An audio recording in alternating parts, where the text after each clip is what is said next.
on this edition of the Self-Publishing Show. My goal is to make money and to have fans want to reread my stories.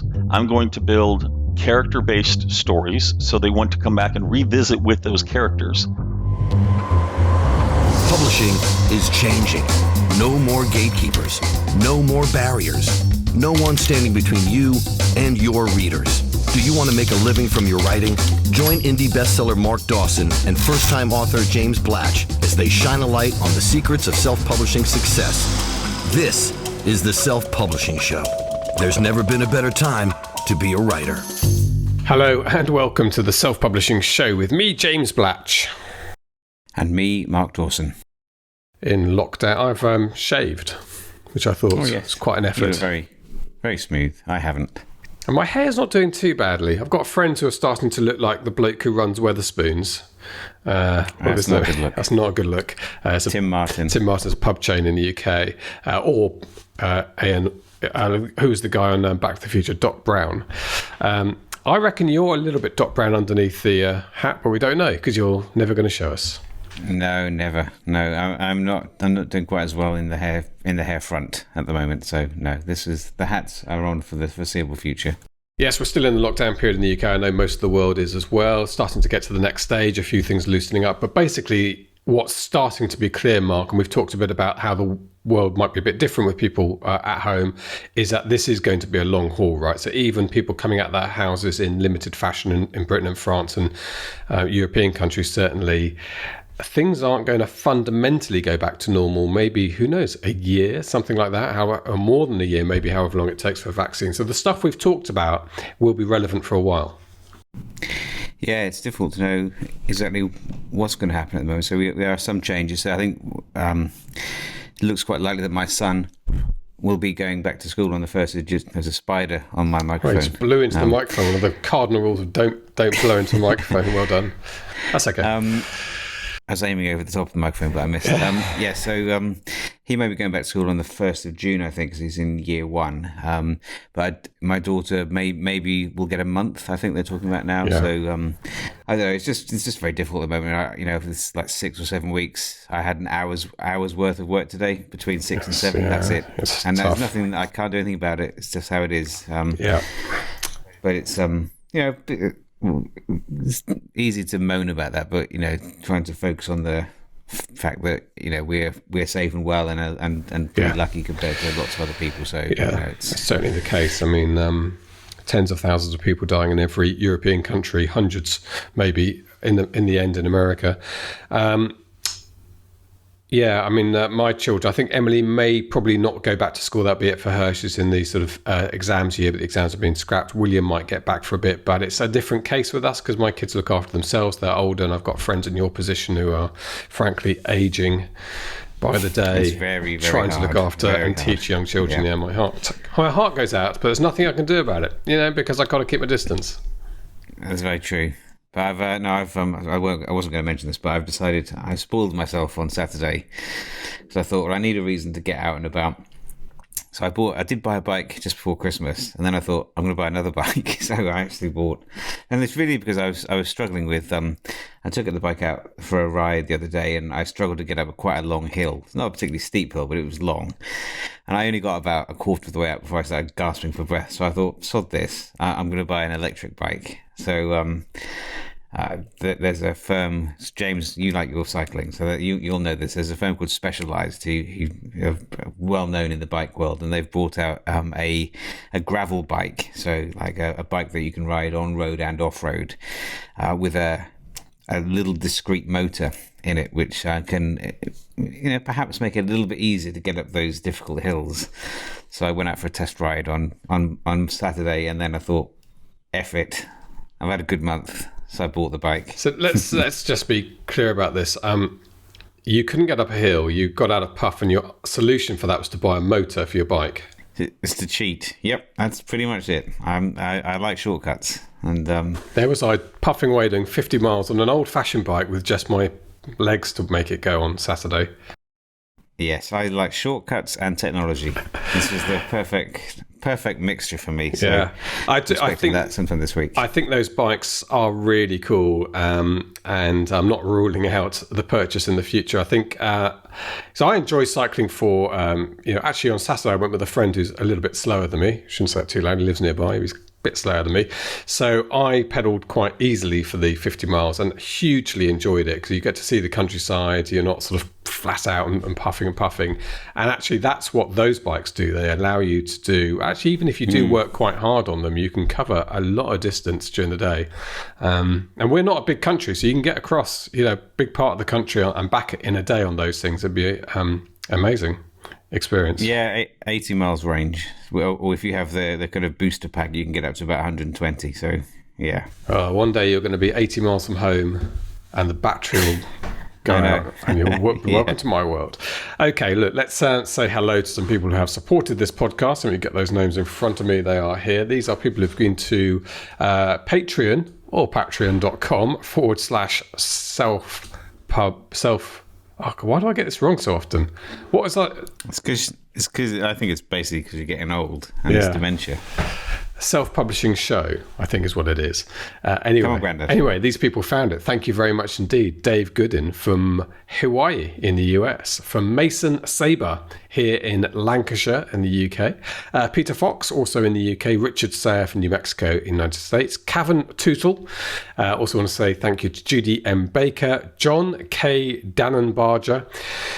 And I should also say, Catherine has asked me to mention that there is a current delay on getting the pins out to the people who qualify for pins. I think off the top of my head is gold level, which is as little as $3 per episode. The pins are going out, but obviously, Catherine has a couple of small children at home as well, doing the same as you, Mark, and she's cutting down on her trips out to town and to the post office, understandably. There's some good author names in there. Mason Saber, Cavan Tootle. What do you think Cavan Tootle writes? I'm going to say whimsy. Yeah, be careful. It may be kind of gritty thrillers for all we know. Probably. So, let's not. Nominative determinism, we'll avoid that on this podcast. There's a bit of nominative determinism, though, isn't it, in when you come up with your author name? Because, J.T. Kirk, our friend up in Scotland, came up with his... what sounds a bit like I don't know, so it doesn't sound like a detective. That's not nominative determinism, that's a tribute. Yes, a tribute. Nominative determinism would be Jack Stone. No, but what I mean is, I suppose it sort of is, because he's come up with an author name that looks like a crime thriller author name. Yes, that does sound like one, yes. Yeah, Mason Saber, absolutely. But it could be his real name. Could be. Probably is. Okay, right. I've got one more thing to mention before we get on with today's interview. We have a celebrity from the indie world on our interview today, and that is that I had a conversation with Jay Thorne earlier in the week. Some of you will know who Jay is. He's been on the podcast before. He's the guy who does these train trips, the Joe Pentex part, and actually where they get a train from one part of America to another and they write a novel en route. Does sound like terrific fun. Anyway, Jay is working quite closely with quite a few of the bigwigs in our industry, and they are going to run a challenge in June, sort of geared around the fact that we're all at home. People got perhaps a little bit more time to do some writing. You want to do an exercise. So there will be something called Supercharge Your Scene. The goal is to help as many authors as possible write better scenes. So that will include both fiction and non-fiction. Doesn't matter what your genre is. The challenge will begin on June the 15th. There's still a few things to put in place, but we will try and get in fact, I'll give you a URL now, and hopefully that will have you all set up to be a part of that if you want to. So if you go to selfpublishingformula.com/supercharge, selfpublishingformula.com/supercharge, you can check out that challenge. And I think there's probably going to be a sort of mastermind group. I'm trying to read through the notes that I should have read before. There will be a mastermind group off the back of that, which you can opt into should you wish. Be interesting. And if you do, because we do things properly on this podcast, we do have a small affiliate commission on that. So if you sign up, we will get a small payment, but that doesn't mean that we wouldn't recommend it anyway. You're absolutely right. You've read ahead. You've read the email.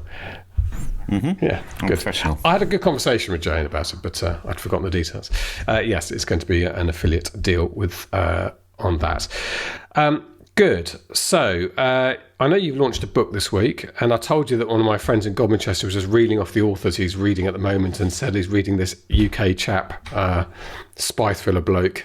Couldn't remember his name, but remembered the character was called John Milton, and I sort of rolled my eyes. Really? You're reading him, are you? But just goes to show how deep your reach goes these days. And I think your launch has gone pretty well, hasn't it? I think I saw some figures floating about. Yeah, it did very well. So I think 13,300 pre-orders, which is pretty decent. And I think that will probably get me in the top 10 in the Bookstat weekly charts, which is always nice to see. It did well on both sides of the Atlantic. So yes, I can't complain. And we'll see. The only kind of downside to that is by pre-ordering that many copies, it does take the legs out of the actual launch ranking. So at the moment, I think the book launched, the kind of additional sales when the book went live for people who hadn't pre-ordered it, pushed it up into the top 50, both in the US and the UK. But I probably, if I'd waited and just had a very, very short pre-order, maybe a couple of days, and then put it live, all of those sales would have hit in a contracted period. And I think that probably would mean top 10, top 5, probably in terms of the actual launch. So we'll see. Maybe the next one I won't publicize such a long pre-order. I'll kind of concentrate the awareness that I put out in a slightly shorter period of time to see if I can increase the rank. It doesn't make much difference. Rank is vanity at the end of the day. It's still money in my pocket, so I can't really complain. And let's just, before we get to the interview, just mention some of the glitches that are happening at the moment under the bonnet in Amazon. Certainly seems to be very widespread. Certainly we're having things like delays, and I put through some changes to our books. 3 of them went through straight away. 3 of them still not through. I emailed them yesterday and just got a fairly generic reply saying they are having issues with approval times, which didn't quite explain how the last 3 of the 6 I did in one batch got through straight away, and the next 3 are just sitting there now, which is frustrating. So half our series have new covers, half have the old covers. And were you affected by this during the launch? Yeah, I had issues with just changing the blurb. It was about a 4-day delay. I had price changes on a BookBub deal last week. That was a 2 or 3 day delay. What else? It's live now for the next Milton book, but it was about 7 or 8 days, I think, from kind of putting it up for pre-order and the pre-order going live. So really slow at the moment. It's all, you understand why. It's because they're short-staffed, basically. Yeah. So it's completely understandable. But just for authors who are, if you have anything that's time sensitive, I would add another week to your deadlines and get it up much earlier than you might have done otherwise, because otherwise you may find that you just get caught in the churn. Like some not everyone is, but some people do get picked up like that. So that's how it is. Good. Okay, well, hopefully things will start coming back to normal. I see some signs of that in Amazon this week. Right. Okay, let's get on with our interview. Well, I promised you a celebrity. It's Michael Anderle. We've had him on before, but I wanted to drill a little bit deeper with him and his operation, see what we could learn from that, because he's built quite a stable of authors and quite a big, well, I say a big operation. I don't think there's anything quite like it in terms of volume. The amount they turn over, some of the figures he comes up with are astonishing, and how he manages it all, I think, is something we can learn from. So let's hear from Michael, then Mark and I will be back for a quick chat. This is the Self-Publishing Show. There's never been a better time to be a writer. Michael Anderle, no stranger to SPF. We caught up with you early in 2019 in London, but you're the man, right? You're the man. You're like the godfather of the indie Dawson world. Is the man. Dawson's the man. Dawson, we'll push you back and forth. I'll give you the fact that Dawson is the nerdy brains of how to make it all work, and he is the guy. He's the go-to guy. Even me now with my book, I'm like watching his sessions and learning. But you are like a godfather in indie for a number of reasons. Not just because the whole 20 books phenomenon, which we'll talk about in a moment, but also what you have done with your own writing and with your little empire, which your publishing company name is LM. I always kind of forget it, but it's LMBNPMD or something, right? What is it? LMBPN. Yes. It's on your shirt. There you go. Okay, so we're going to talk about those things. And what I'd like to get out of this interview, because I always try and think, what's going to be the value for somebody listening to this is Mhm. your kind of advice for people coming in now. The 20 books type people who are going to turn up to the conference this year, who are joining the Facebook group, who are planning out what they're doing in the next 12, 24 months to try and make a living out of writing. What are the kind of top tips? So we'll try and pick those up as we go through in the various stages. But just in case there's somebody who doesn't know who Michael Anderle is, you better give me your elevator pitch, your 2 minutes. Well, Oh my that's a goodness. long elevator, 2 minutes, isn't it? 1 minute. Yeah, James, you're so rude, so rude. So, 11, November 2nd, so just in about a little bit less than a month, it will be my 4th year having done anything related to the publishing business. I wrote originally and released 3 books. So I wrote the first one, released it November 2nd, and then that was so much fun, and NaNoWriMo was going on. I wrote and released the second one November 9th, and wrote and released the third one like November 23rd, I think. And the last 2, of course, were written in that time frame. And you can, and my editing was poor, but my story was really good. So my editing overcame, or my story overcame my editing issues, and things started to take off. And then they started to really take off in December. And then by the 3rd month, I was 5 figures. I had encouraged some of my readers, my fans, to ask me questions. From there, I created this very small group called 20 Books to 50K with 4 of my readers to help train and express how to help them. From there, they all released books in the top 10,000, which I thought was pretty good. So I had mentioned, hey, on Kboards at the time, if anyone would like to do it, I've got this book. We focus on the marketing and the business side. I'm not here to explain how to write stories, how to do covers, anything like that. They get some advice. But anyway, that started it, and it's since grown, and with many, many people involved in helping it grow, we're at over 34,000 now. And then on my personal side, I wrote a very successful indie series. That particular first one I started, Arthurian Gambit, was at 6 figures a month within a year, and it's been pretty much 6 figures and above, both as my books and then certainly as a company. We're at a little over 600 titles now in print, and we're at a little over 200 audio titles. Wow, so quite a meteoric rise in 4 short years. And the beginning part, let me just focus on that for a second, because you're science fiction and urban fantasy, I think, are your genres, Michael. Those first books, you migrated across, or you started 20 books with readers of your fiction books? Yes. So 20 Books to 50K, there were some fans who were engaging with me on the Facebook, and they were asking me, because in my author notes, I was expressing what I was going through as a new author. And so some of them had, curiosity. T.S. Paul, Scott Paul was one of them. And so I would answer them. So I went over and built this 20 Books to 50K, which was my idea of how to retire in Cabo.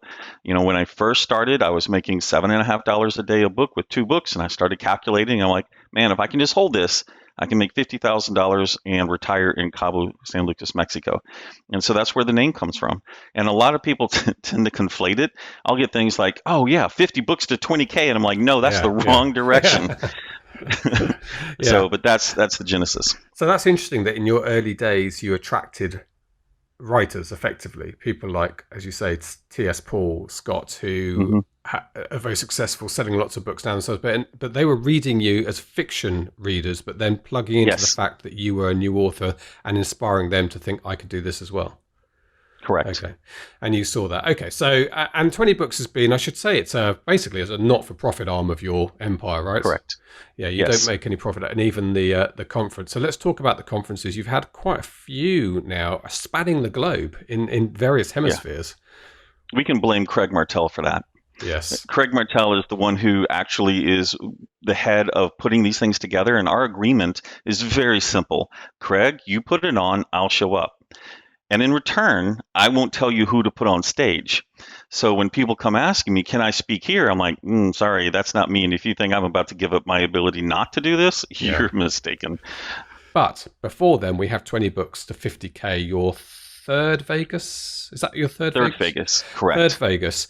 And going to be the biggest yet, right?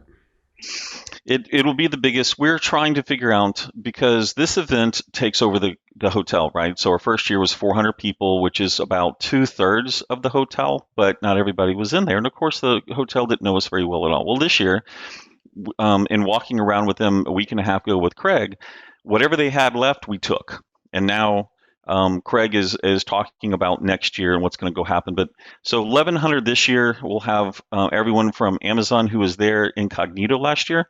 And then this year we'll have it. Google called and said, "Hey, we'd like to join." Publishers Weekly, Ingram, everybody that's a core company typically for most of the core companies in indie publishing will be there, and we'll have them on stage so that everybody can see who they are. Since we're agnostic, I don't care if you're wide or if you're all in on Amazon. We'll invite whoever's there to make sure you get the information and the contacts you need to go whichever direction you want to. So that's kind of our thing. And then since it's 3 days, it takes a lot of planning with the hotel itself. Yeah, I can only imagine. Well, I can't tell you how much I'm looking forward to it, not least because it's grey and miserable in England, and it's always got blue skies in the southwest of the US. Okay, well, look, talking about blue skies and hot, sunny climates, let's talk about the carbo. Is it probably not today? You're in LA today, though. No. I'm actually doing great. If you look outside, it's a nice, balmy 74. Lovely. And no clouds, it looks like. Everything, It's drizzling here, if you want to know, and about 55. Okay, let's talk about the Carbo Dream, and let's talk about how you started and whether what you did and steps you went through are the same things you would do again if you were starting today, and by which I mean, what would you advise somebody starting today? So that's an incredibly concise, what would I do? So, and let's understand, what is my mountain first, right? Because everything I would do is predicated on where I'm trying to go. My goal is to make money and to have fans want to reread my stories. So I'm going to build character-based stories so they want to come back and revisit with those characters. That's one of the things I feel causes a story to have rereadability. And then I would create I would probably do one master book at the moment and then later break it apart. And the reason I say that is because... Can you explain that to me? What do you mean by that? Let's take the concept of rapid release. All right. So for those that don't know what it is, you write the first 3 books and then you place them out there in a very rapid order. So you release one, let's say on the 1st of the month, the second one on the 2nd or the 7th. The third one, you either choose the 14th or the 21st. And, so you can see that you're rapidly releasing these. And what that does is it helps people see you because the competition on the new release in your genre is a lot less than all of the books that are on your genre. So you might get a tag, you might get, put up higher in the rankings, you might be seen in the top 100 of this smaller group. And then when you do book 2, you'll usually, if your series is good, you're going to get a better bump because book 2 then has everybody from book 1 waiting for it. And of course, Amazon does this thing about ranking where it takes your sales from today plus half your sales from yesterday plus a quarter of your sales from 2 days ago, so on and so forth. Well, when you have started to garner a bunch of readers ready to read that next book, that helps you boost higher. And Craig has a saying he likes to say, which is nothing sells book 1 like your latest book. So, when book 3 comes out, book 3 is the highest ranking yet, and people start to see it. They go back and buy book 1, which of course generates book 2, book 3, and so on. So rapid release benefits that because it helps keep you higher. The downside is that they have what they call cliffs, 30-day cliff, 60, 90-day cliff. And what I've seemed to have figured out is smaller books, and I include things in 60 to 70,000 range, tend to fall off the cliff really quick. So you're talking, your peak is probably, at least for us, let's just clarify, everything is hashtag probably for us, 12 to 14 days when that particular one drops. You might get something longer. You will occasionally find outliers, like Amazon happens to find something and it just pushes it. And it could be for any reason. The cover sold it, the blurb sold it. So when you do this, then you're out of story, right, in three books. And you'd better be writing 4 really quickly, which is what I did. I wrote really quickly when I released my books, and the fans would push me forward. We need the latest. So it's always bugged me that the read-through rate is one of the biggest business issues with the series, the read-through rate between book 1 and book 2. Somewhere, in my early days, I read a report that said for a traditionally published series, 63% was the read-through rate, which is pretty phenomenal if you think about it, because they would often release a year apart. And so they would have to market people and remind them, hey, this book is coming. My Arthurian Gambit, depending on if I was doing 99 cents or not, KU, if you add KU, was probably around 78%. It might occasionally get into the 80, low 80s. It might occasionally go down, depending on variables. I hated that because everything predicates when you start releasing a series that's 4 books, 5 books, 6 books, 7 books, that 10% in the beginning can matter for the money. Remember, second part of my thing is I want to make money. So I'm constantly looking at what's going on related to this. So how do you limit how many people you lose? It's called a friction point, right? So in sales, we talk about it how do you reduce the friction to get somebody to purchase something? Whether it's, there's 3 steps. I click on the ad, I get to the website, and the website I have to click here, and here I have to click there, and now I can buy it. Well, let's take one of those steps out. So if you think about a series, what do? We release the books, and at some point in time, we create what's called either a box set or an omnibus. And there's slightly different variations for the reasons for calling them that. What if you turn it around? You release the box set first. You effectively release the box set first. What happens? Well, there's no read-through as such, is it? It's one item. Or there's no way to stop. If you created something that people will read through, there's no stopping point. Yeah. It's chapter 30. Instead of go to book 2, it's chapter 31. Okay. So you've taken away their ability to opt out after book 1, effectively. You reduce it. I'm sure they can stop anywhere, but you have effectively reduced it. But the problem is, one, they're more costly, right? Because now you start looking at publishing, and the more I've done for my publishing business, the more I realize we're in a financial business, effectively, because we can take money, which, remember, time is money. So even if you're not paying yourself anything, time is money. So if you abstract it all out into finance, you realize that you're going to have a certain cost, and then you start doing what's the time value of money. And so we get into these little bit higher level concepts related to publishing, but you reduce costs, right? One book, instead of let's say it's a trilogy, the easiest one. How many covers are you purchasing now? 1.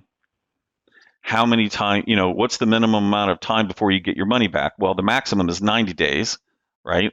Because your first month, and your read through. So you're juggling these different aspects of the publishing to see whether or not you can do it best. Now, having said that, we also noticed a few things. These larger books go longer without dropping off the charts, assuming that it's good.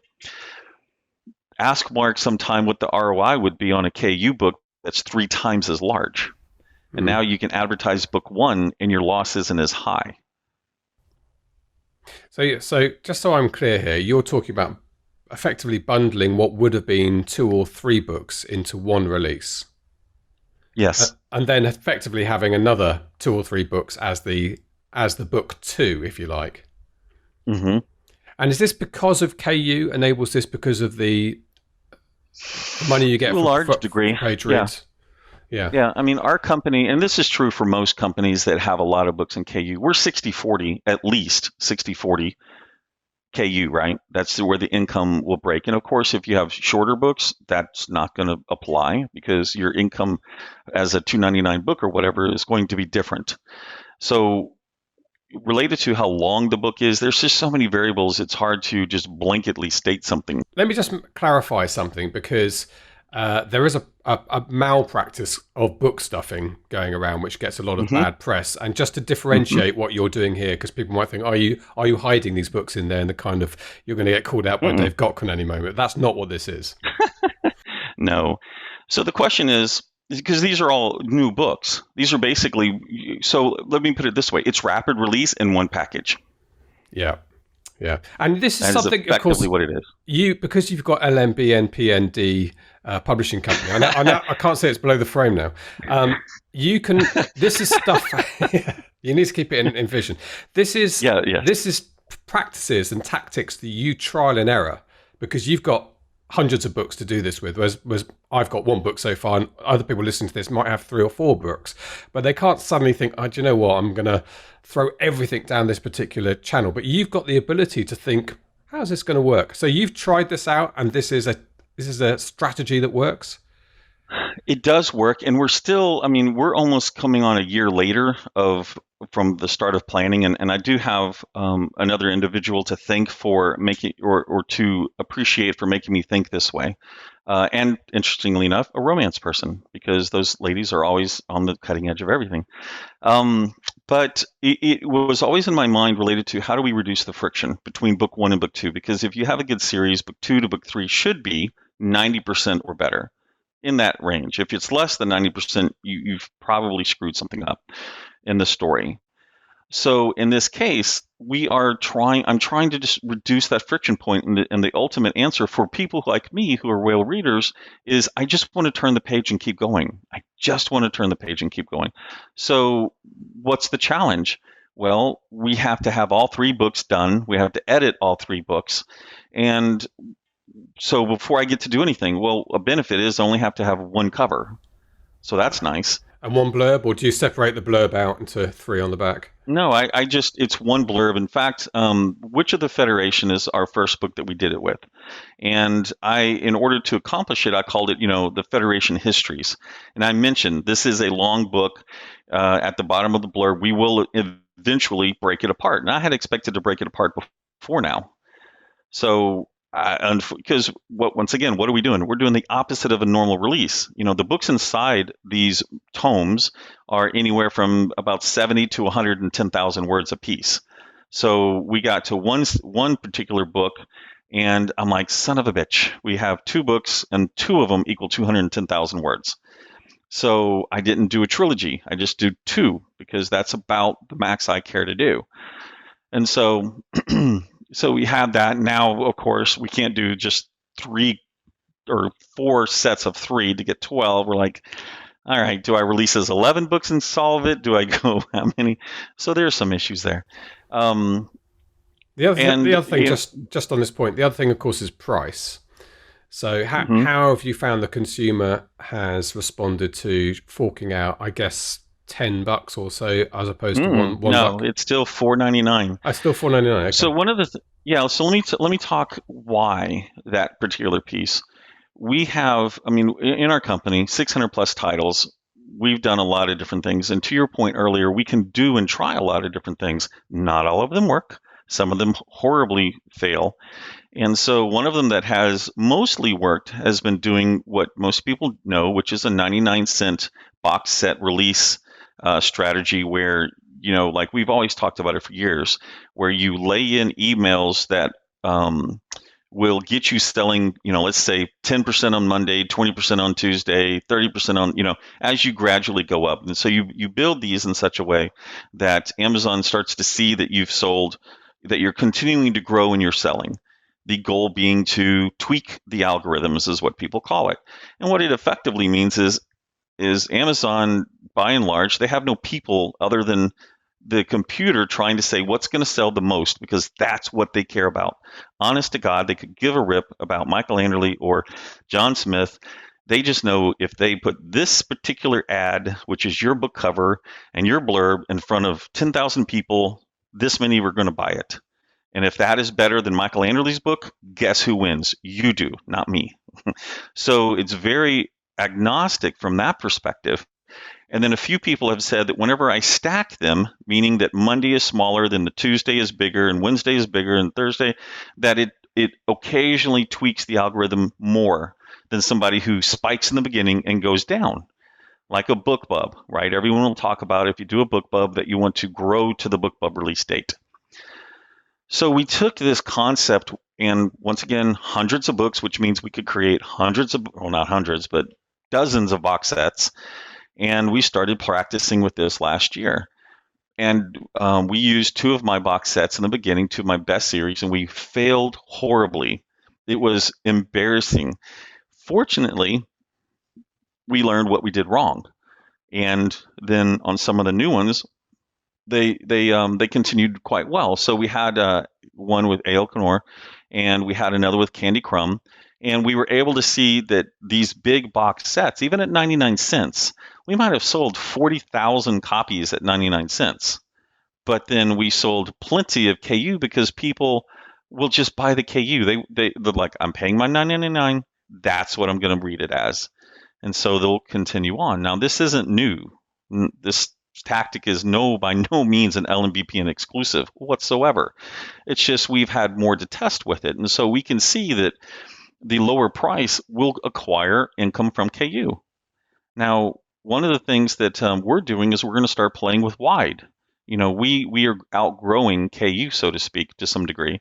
And I understand from listening to a lot of people that wide takes a long time to set up. It's not something you can just go in and become successful overnight like you can in KU, quite frankly, like I did for that matter.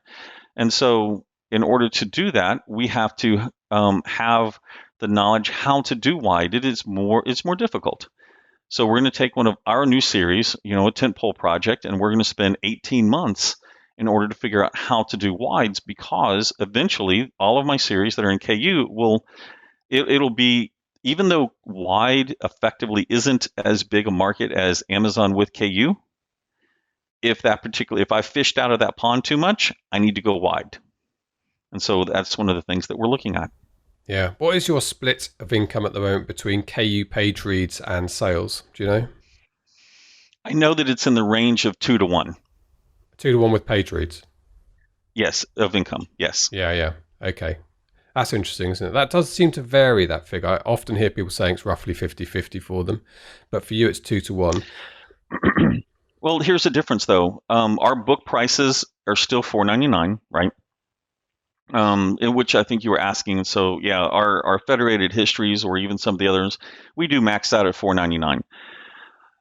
So, but going further beyond that, on the KU part, we build series. So that is the core goal, right? I was a whale reader. I want to read series. So we built a company on series. So that tends to be perfect for your regular Kindle Unlimited person, and we release very fast. There's a situation where, for the most part, most of our authors can do at least 10,000, if not generally 20,000 words a week.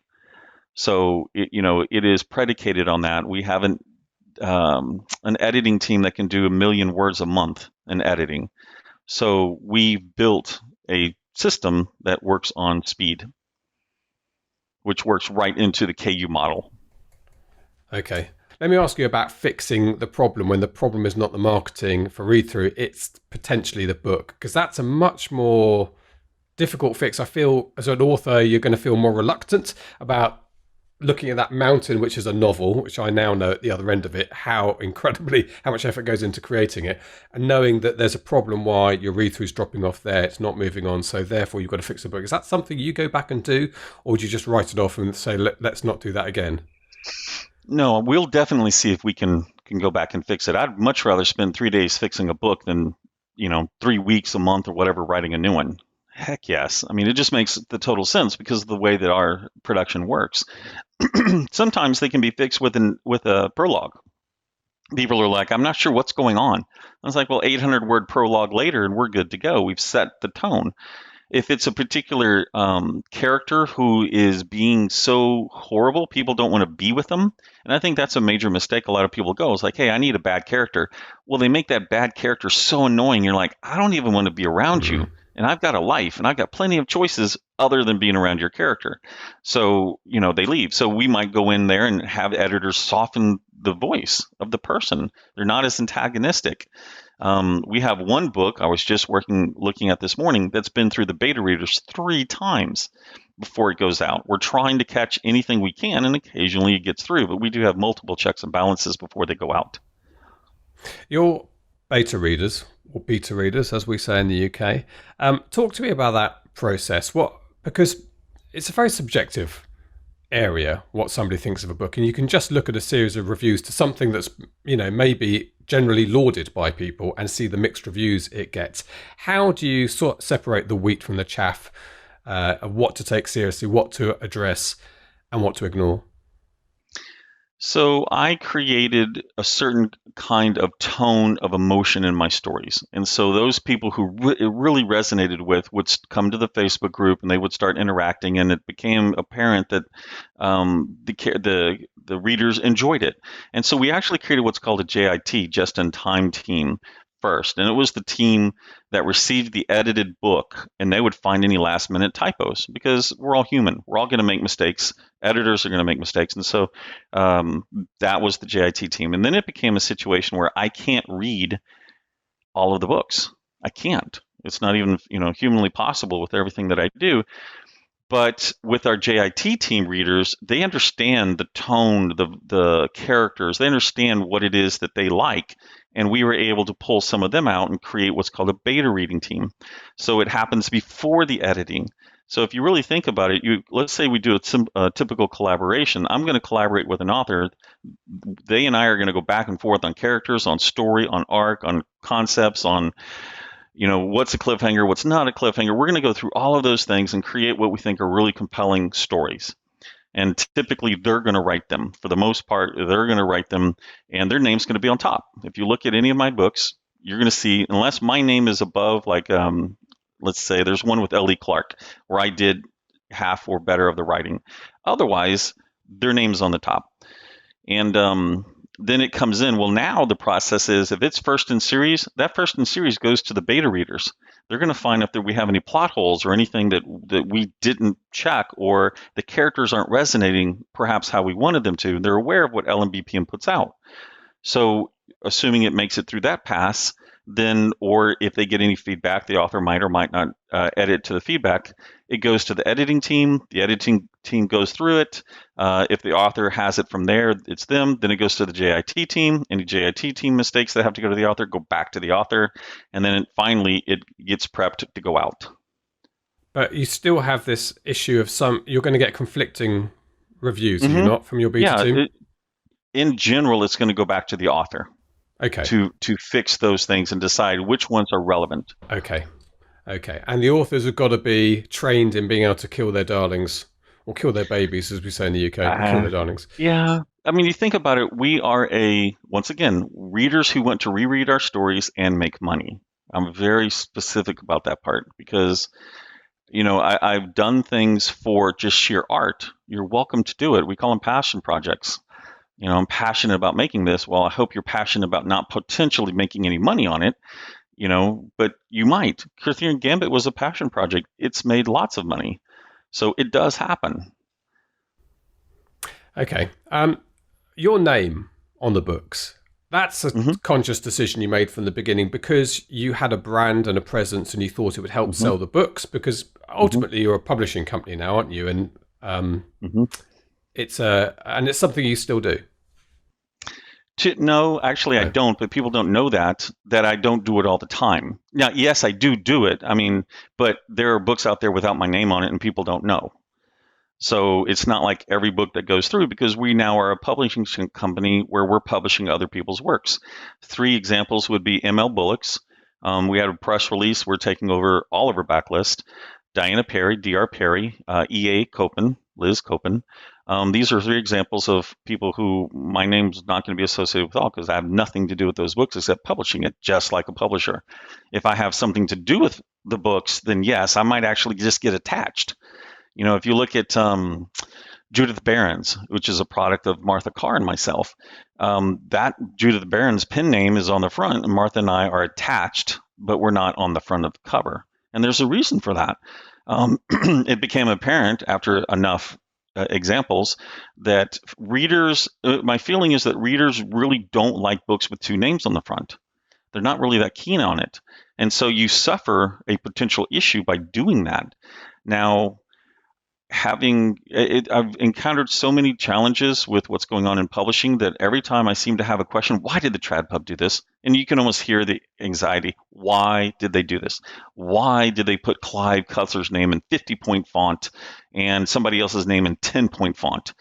Well, I encountered that early because Clive sells the books, and regardless of whether Clive had much to do with it, he wrote the beats, but the other person wrote the book, then it's still. And so I chose in the beginning to make my name the same size, not to make it the primary, make it the secondary. Yet I lost money doing that. Right. Part of the learning process that you went through. Well, I wouldn't change it because I still think I have the morally correct answer, right? But I don't have the business correct answer. Business isn't moral. Well, no. ethical, but not necessarily, Yeah. or whichever is the correct word to use. But effectively, they wrote it, their names on top, right? That was my feeling, and still my feeling. But if we wanted to know who wanted to make the most money, it would have been my name on front, big and bold, and their name attached. And that's just not how we roll. No. I mean, are there authors you think would be happy to do that, to have a kind of James Patterson relationship with you? Well, yes, but James Patterson also pays someone maybe $300,000 to write through 2 or 3 books, and then so he's going to front load, and they're going to make a lot of money. Yeah. So I think from that perspective, there's a lot of value, and at least one that I know of, his collaborators has gone on and had a very successful solo career. Yeah. So I think my hat's off to him. I would love to meet him sometime. I think I might know who you're talking about on that front. Now, the size of your company is phenomenal now, isn't it? I mean, the growth in those 4 years. Can you give us an idea of what you're doing now? In what way? Because there's so many different ways I can answer this. Well, I suppose it depends how much you're happy to share, but sort of a turnover type figure. You can narrow it down to figures like. All right, so we still are. Let's see. I put out to do 400 titles last year. Technically, we're not going to hit 400 releases, but if you count how many books are in the releases, it's going to go up. Or how many books we have on the docket. What happened that I wasn't necessarily suspecting was how fast can you release books? If you acquire 50 books, you can't release 50 books in a week. Right. You're going to saturate a particular market. So, or your editing. Even with as many words as we can edit a month, you can't do it. So we have 75 books we need to release. Well, it's going to take us till next summer to release all of those, to get them into the queue, get them edited, make sure they go through beta reading, JIT reading, marketing, and everything else. It's going to take that long. So we have the titles. That's not the problem. But then you look at it from a marketing perspective. We opened another company, and more of that will be released later. So we have these situations, we have the stories going out. We are both increasing the quantity of titles, but reducing the release quantity, if that makes sense. Yeah. We've acquired resources from a marketing person, so we have our marketing pretty much all in-house. We do use written word media quite a bit.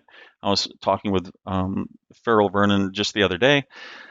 But if you're looking at AMS ads, BookBub ads, Facebook ads, all of that's in-house. We don't outsource that. And there's some very specific reasons for that. I don't believe in sharing my data as one of them.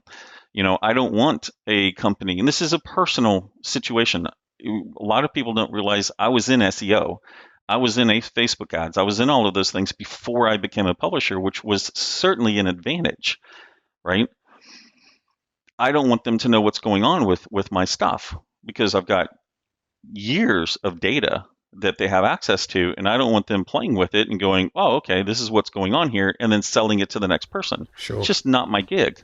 Sure. How many people do you employ now? Just one. So how many people do you use on a kind We use 50. Yeah. So when you talk about your team, your editing team, these are individuals who work on a kind of bespoke. Well, a little bit, but so the answer. So I'll take two as an example. Stephen Campbell, who is the operations effectively VP and audio, he has his own company, Camvin Media. He's always had his own company, and I did a Steve Jobs question to him in order to try to get him, because I've had my own consulting companies. I know how to work with multiple companies, but there's two different concepts, right? It's, hey, you can have multiple clients, in which case if one client goes away, you're still fine, or you can have very few clients, which any one of them could hurt you more, but your headaches are a lot less, assuming that those are good clients. And so in the beginning, when I started rising up with collaborations, realizing I needed a Stephen Campbell, quite frankly. And since I knew him at the time, I called him up and I said, hey, can I talk to you? And he's like, sure. Stephen's an older gentleman who's retired, so to speak. By retired, he's done a very poor job of it, by the way. Mm. And so I said, I hear in your podcast that you market Camvin Media, and you guys do XYZ, I presume. He goes, yes, we do. I said, would you like to have a bunch of small little authors, or one or two or three larger authors as what's going on? And he thought about it. I go, because if you'll let me know how much you need to make, and I tell you I'll try to get my best to be able to give you that much or more business, would that be interesting to you? And so from there, I was able to acquire, if you will, most of Camden Media's time to work with us. And the same thing happened with Lynn Stigler, Stigler Editing, or similar thing worked with her. In which case, I'm talking to her, and it's like, because editors they have to manage, so does Steve's company as well, or marketing. They have to manage what's coming in, right? In 2 to 3 months, who's coming in, who am I going to work with? And let's face it, I'm sorry, authors, but you need to look in the mirror. A lot of you are a pain in the ass to work with. I mean, you're very particular. It's like, well, I want it my way. Well, that's nice, but you're still a pain in the neck to work with. Yeah, and asking for services late at the last minute when they haven't planned for a waiting time. They try to make it up. So we try really hard. LMVPN tries very hard. Pay on time, pay fast. And by on time, I'm talking within a week. So, we've gotten big enough. I used to pay daily, then we had to break into twice a week. But, I try to pay very quickly so that people never worry about the money that's coming from us. And so that was one thing. And the other is we try to be very nice, very open. It's like, oh, you have an issue? We'll try to work around that issue. We try to be, and those two things mean that a lot of the virtual assistants, they want to work with us. They would prefer to work with us because we make their life easier. They don't have to worry about getting paid. So we want to be the best customer they can possibly have. And that's how, when we went with another company and I said, hey, how would you like to work? I can throw you this much business, but if you'd like to prefer to have a bunch of small clients, that's fine. I understand. There's no big issue with me. But it was like, no, we'd love to grow with you. Great. Here's all of this. Yep. I don't want to figure out how to run it. I'm not an editing company. I'm a IP creation company. That's my job. So if you're going to be an editing company and you've got other clients, fine, but just here's all of this. And they can grow their company however they grow it. And so long as we get our service, we don't ask them what's going on. Good advice, particularly on ways to run a company and stay friends with people. There's, I remember from my days freelancing in video production, the bigger the company, the worse they were to work with, and particularly at paying you. They'd wait 60 days, and then they'd say, oh, you didn't put the right PO number. And it was a joke. It wasn't a joke. It was a game to them because their instruction was to keep capital in the company as long as possible. And you work for a tiny person down the road who wants you to photograph their garden, which I did, and they pay you as you're leaving the premises. So be that guy. That's what we are. SPF, exactly. We pay people. We're trying to pay. We're trying to be that person who pays, even though we're getting bigger. And I recognize the challenges and why a business would do this. But you got to work on being that person that they want to stay with because they can walk any day. Yeah, exactly. That's the other thing. Good. We're rattling through this. This is brilliant. But I've got a couple more topics just to quickly touch on before we wrap up. And one is this growth of the small indies. I mean, you were right there at the beginning, and you're not really a small indie anymore. You're a much bigger entity. But there seems to be, I would say, the last 12 months in particular, I've started to know, coming onto my radar, emails coming in, people joining our courses and so on. You look at them, and they're publishing 2 or 3 authors. That feels to me like it's suddenly taking off. Does it feel the same to you? And is this a good thing? I knew it would happen. If you've old enough and you've seen maturation of industries, and I did through the IT field, I went through that in the 90s. I knew it was going to happen. And there's a few of these companies that I do some consulting with or advise, and they've changed what's going on. Here's what I believe is going to happen. You'll always have, and our industry, by the way, is a little bit unique. You can never have one ring to rule them all because the readers themselves are so sporadic. Imagine, if you will, glass on the front of a car. What happens when a brick hits it? Well, it doesn't shatter, like it doesn't become multiple pieces. Well, unless it's really large. But what happens is you get a bunch of really small cracks, and that is the readership. And so if you were to take a black pen and go through some of these cracks and draw, and let's say you include 5 of these little, pieces that are still held together, that would be a readership. Well, that readership you might never access, but somebody over here named Tom Smith has able to access it. And so the way that trad pubs often will grow is they will buy out Tom in order to acquire that readership. Well, usually when it happens, Tom doesn't get to focus as much on keeping that readership, and somebody comes in and grabs a piece of it. That's the small person. They're in there, they're grabbing the small pieces. Well, let's say that Tom is successful and he's gotten a large enough piece and he can actually acquire writers to feed this group that he has, which is very much what we did in the beginning. The collaborations, the fans could read way more than I could produce. So I started doing collaborations because they wanted other stories in my universe. It was helpful for the collaborator. Some of them have gone on to become very successful in their own right. Justin Sloan is an example of that. T.S. Paul is an example of that. They've all got their own stuff going on. Or you have a few of them who have said, you know what? I don't want to go do all of that. I recognize it. I could do it. I don't want to. Sarah Nofke is someone who's stayed with the company, and we now are her publishing house for all intents and purposes. Does that mean she has to stay with us? No. So I have to stay on track to do that. But I knew that we would start creating little 2s and 3s, 4s and 5s, 20s, 40s. And then what happens? We're going to get to the stage where money is going to be drawn into here because capital seeks a place to grow itself. And what it wants is it wants to find a location to where it understands how to do it. We, LMBPN, know how to take capital and make capital. If you look at some of the other ones, they understand how to make, if I explained what I'm talking about, they would go, oh, yeah, we know that. It's just a different way of looking at it. So you acquire capital to make capital. And you look at it from a return on investment, time value of money, what is the cost of creating this product? As we mature into that, then those with even more capital give them to, say, a company. Let's say they gave it to LMBPN. We start buying other companies, so to speak, merging, whatever's like. That's going to happen in our industry. That's my full belief anyway. So one of the reasons that we did what we did with Publish Drive, with Abacus, we needed a solution. And the solution was we needed to be able to provide for our authors a way for them to see what they're going to get paid. And they need to be able to see it historically because they have no access into our Amazon, right? And at that point, nobody had the ability to also show that I was willing to trust, to also show the KDP numbers and only give, and I'll use Sarah as an example, only give Sarah the numbers she deserves to see. She sees nobody else's numbers. But Kinga was willing to sit with me, in fact, was at your event in London.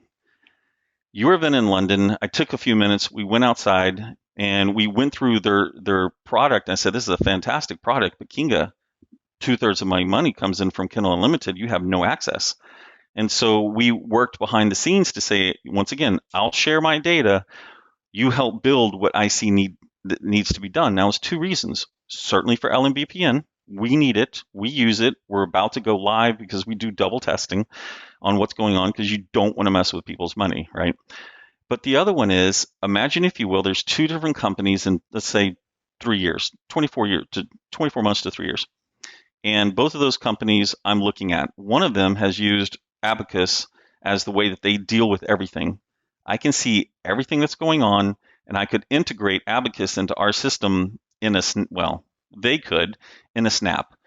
Publish Drive had no idea this is where I was expecting to go, but I believe where the industry is going to go, and that would allow us to start merging companies much quicker.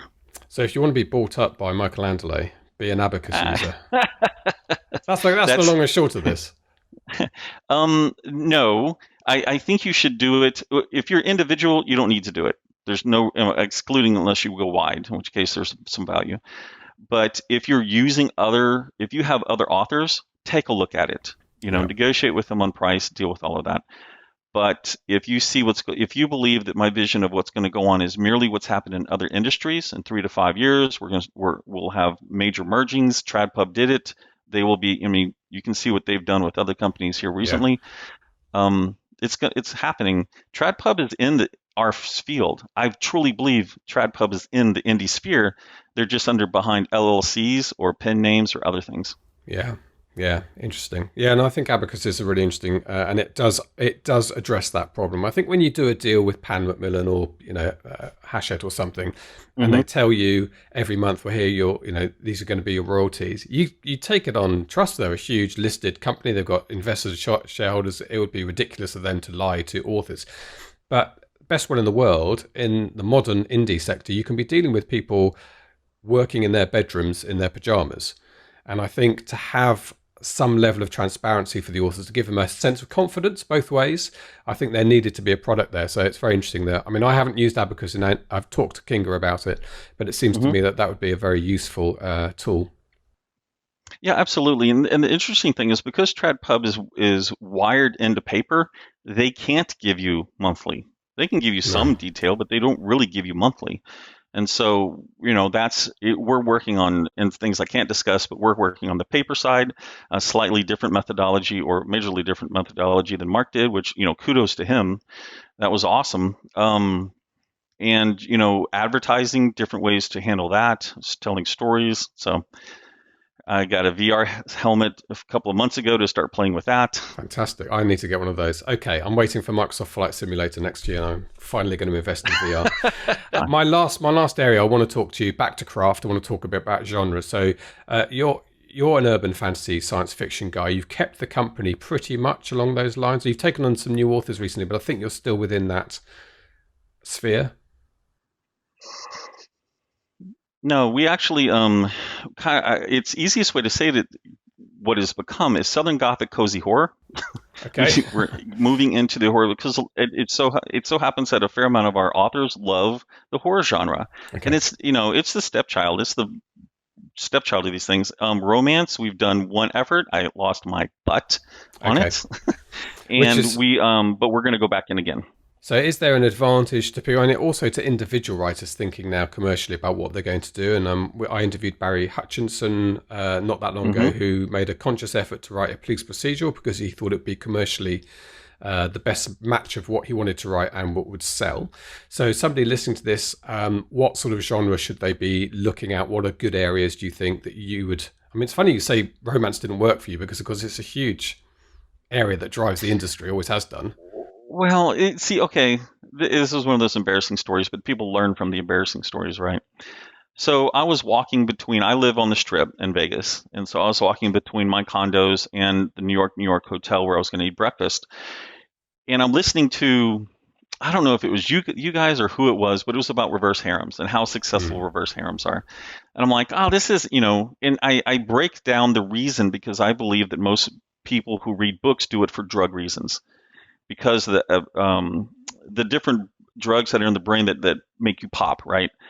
And so ladies love romances for a reason. It's kicking off the emotions inside of them. It's driving them, right? So as authors, we're often, drug dealers, pimps, or drug dealers, not pimps. And so I'm looking at this and I go, well, harems and reverse harems, what they're doing is they're taking all of these drug hits and they're reducing 7 relationships into one book, and now you have a super drug. That seems pretty straightforward and simple, so let's try a reverse harem. So I start getting into what are the tropes of a reverse harem, and you get some things that are highly ludicrous, like 6 guys who are all going after the same woman and okay with it. And it's like, okay, so what they're doing is they're taking out the negative aspects, right? So we're not having to see what those are, so we're not having to deal with them as internalized. It's like, why some people hate romance triangles and some people love them. I hate romance triangles. So knowing that I hate romance triangles, knowing then that the people aren't going to be fighting is a good thing for the most part. Unlikely or unbelievable, but good. And so I started playing with the reverse harem tropes. I don't like this. I like this. I'll change this. Oh, I've got a very urban fantasy feel to this one. Let me try to do this. And so I created this concept called Death Becomes a Woman. And it's embarrassing to think about it right now. We invested close to $20,000 in these 4 really long reverse harems where they had this whole concept going across all 4. I don't know that I've made $4,000 back, and this is after like a year. Okay. So I lost my shirt on this particular set.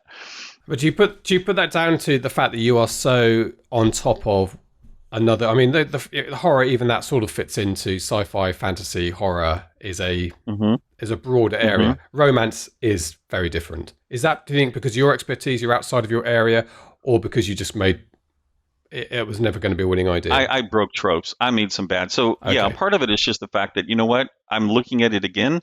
PNR would have been a much more likely subject. It's urban fantasy with romance, with a happily ever after. Yeah. I went into something that was pseudo. Okay. So it was a mistake on my part. And the fact that I'm not really focused as a romance person. I've got to learn what romance is. Yeah. And it's not easy. So fantasy stuff's innate with you now. Yes, yeah, it's different. But mystery thriller, arguably that's an interesting one, because the longest time that's where James Patterson and all the other guys have owned. Because why? I had a discussion with Russell Blake one time. It was kind of like an intellectual argument. And the question was, which was bigger, romance or mystery thriller? And the question kind of became, because he's in mystery thriller, right? He's a thriller writer. And we said, okay, well, sure, quantity of books is to the romance side, because indies are often at 99 cents. And so they're reading a ton of them. The challenge is, if you look at who's at the top of the mystery thriller, and I think this discussion was probably 2 years ago, the challenge is all the big guys and girls and all of their Autobots are all trad pub authors. So they're all there in this incestuous situation where they're all at 20 books, $20, $25, all of those things a piece. And so cracking that with an indie was going to be more difficult. Now, it's probably easier because I would just go after Barry Hutchinson. I would say, let's advertise to Barry. But the interesting thing with Barry, and I've met him and he's a fantastic guy, is he did it very uniquely. If you look at his books, he has them in his country. You know how many people can actually do that and pull it off? Not many, because we don't live there. And so if you look at people who love mystery thriller and they always want something just a little bit different, I don't know that people can copy Barry and make it successful, because he's the first, perhaps, in this particular moment in time. So what are you going to do with mystery thriller and make it just a little bit different?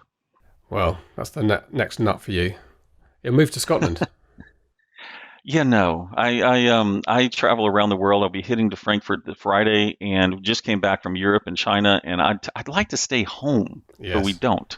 No. Okay. Well, look, we're going to come to your home in a month's time. And yes. I am so excited about that. It's like you came last year. Yes. And, had a good time. You looked like you were a little tired, maybe, perhaps. I was a little bit lagged, but I'm gonna sleep a lot between now and Vegas and be ready for it. So, and John Dyer and I are going to do a little tour beforehand to pick up some more sort of testimonials and podcast interviews in Phoenix, LA area. So we'll be ready. Nice. We'll have a place for you. Excellent. Michael, thank you so much indeed. It's been brilliant. I think we've possibly hit the hour mark on the interview, which is I thought we probably would. And we could talk for another hour, I'm pretty certain. So you'll be back on next year without question. Absolutely. And I look so forward to seeing you guys again. It's amazing what you guys do. This is the Self-Publishing Show. There's never been a better time to be a writer. So reminded me a little bit of Mal Cooper's interview as well, because Mal talked about how they have their sort of fairly rigid timetable, well-planned timetable of production. And when you get to that level, in fact, even individual authors who are quite prolific, Lucy Score comes to mind, they have a timetable that goes 6 months into the future of when they need to be hitting their deadlines on various things, because there's a lead time for things like getting covers for books and getting everything in place, and you need to be thinking months ahead. You have this, of course, you do 2 or 3 book launches a year. How does Michael do it, do you think? Well, I suppose he told us how he does it when he has hundreds of book launches a year. They have systems in place, have more. Obviously, it's just not just Michael. There's a lot of people who work with Michael now. So and just good planning. You've got to know what you need, and if you've done it enough, you know what the things that you need to get sorted out are, and then you just make sure that you have a workflow that takes everything into account, and someone who's efficient to manage that workflow. And then you do it once or twice. You can do it. You can repeat what you've the system that you have worked out. If it works efficiently, you just repeat that, and you can do it ad infinitum. So he's done it enough times now. It's second nature to someone like Mike. Yeah, he's a great guy, great to learn from, and a good friend of the show. Hopefully we'll see each other in person, although I'm feeling kind of less optimistic about the possibility of travelling this year now than I was earlier. At some point I'm going to have to let our California flights go for August for the family holiday. It's the quarantining coming back. That's the new thing, isn't it? Well, that wouldn't be too bad for me. I mean, we just come home. We say I'm going to quarantine at home. I think it would be the problem would be arriving in California and being told you've got to quarantine for 2 weeks, which would obviously not make any sense going there on a vacation. And even I'm thinking this year, even if there is somehow, it's permissible to go on that holiday, how much is going to be open, how much is going to be normal anywhere you go in the world, Europe or the United States. So I think we're probably going to be vacationing from home for the next year or so. That's when it's hitting home, isn't it? That's when it hits the middle classes, when you can't go on your posh holidays. I know, we can't go to our posh conferences. Our posh going, I'm going to miss those. Going to miss that summer little burst of heat. See. I do like Nink. I'll miss Nink. I love that beach. Yeah, that is a great fillip, isn't it, that time of year, just as the cloud comes in. Okay, right. Thank you very much indeed, Mark. I know time is precious for you. You probably had a draining day teaching the children. Are you going to try and get some work done tonight, do you think? No, I'm knackered. I'm exhausted. It's just been a very, very long day. I did an hour's work this morning. That's all I'll get tonight. So we're going to put the kids to bed, like now, put them away for the day. And then we're going to watch Ozark, I think. Yeah. And open a beer, maybe. Another one. Okay, you're way ahead of me. Okay, good. Well, look, enjoy your evening and stay the course with that teaching. The children's personal development will benefit. He says. Thank you very much indeed for listening as well. So all that leaves me to say is that it's a goodbye from him. And it's a goodbye from me. Goodbye. Goodbye. Get show notes, the podcast archive, and free resources to boost your writing career at selfpublishingshow.com. Join our thriving Facebook group at selfpublishingshow.com/Facebook. Support the show at patreon.com/selfpublishingshow. And join us next week for more help and inspiration so that you can make your mark as a successful indie author. Publishing is changing, so get your words into the world and join the revolution with The Self-Publishing Show.